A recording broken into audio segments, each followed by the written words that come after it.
projet sur lequel je travaille, c'est un projet qu'on fait dans le cadre du scoutisme, où est-ce qu'on veut sortir les jeunes défavorisés de leur monde de la ville, pour essayer de leur montrer des nouvelles activités en plein air.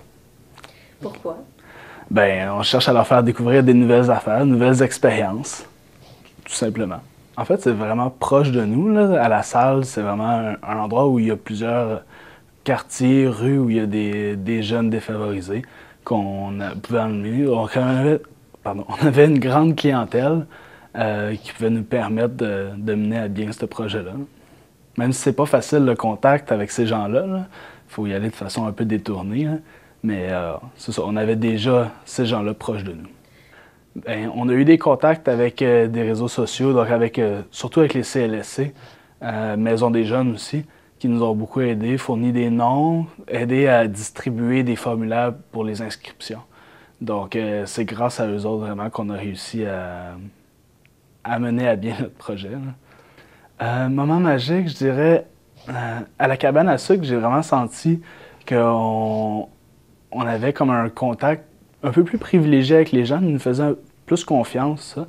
Et il y a un jeune qui était, je dirais, celui avec lequel j'aurais plausiblement le moins d'affinité.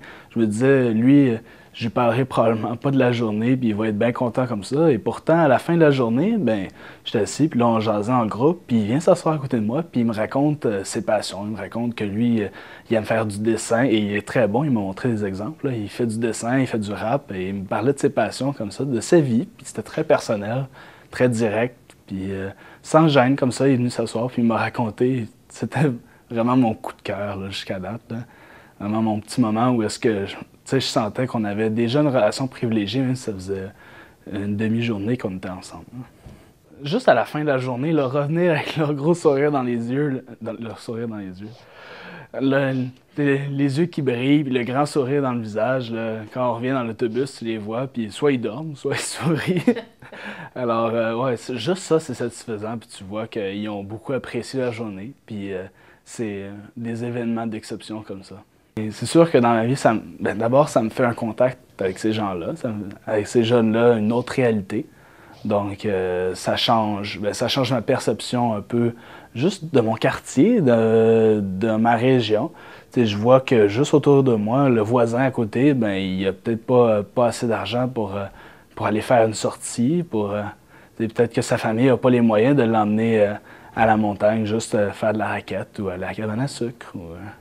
Donc, ça me fait vraiment prendre conscience d'une autre réalité. Bien, c'est sûr que ça permet d'améliorer la communauté, là. C'est là qu'on voit, ça permet de montrer comment on peut être solidaire. C'est ça que j'admire beaucoup, là. Les gens qui sont capables d'être solidaires avec les autres sans vraiment attendre quelque chose en retour.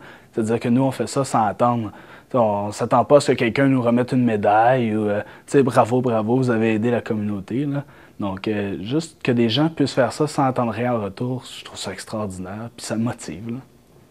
C'est sûr qu'on n'aurait pas réussi là, sans la subvention, là, parce que du financement, on en a fait beaucoup dans le scoutisme en général.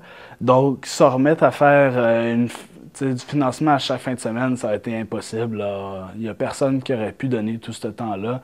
Puis, ça a été trop. Donc, c'est sûr qu'on n'aurait pas pu mener à bien ce projet-là, là. Ça a une partie majeure du budget, là. Donc, c'était vital.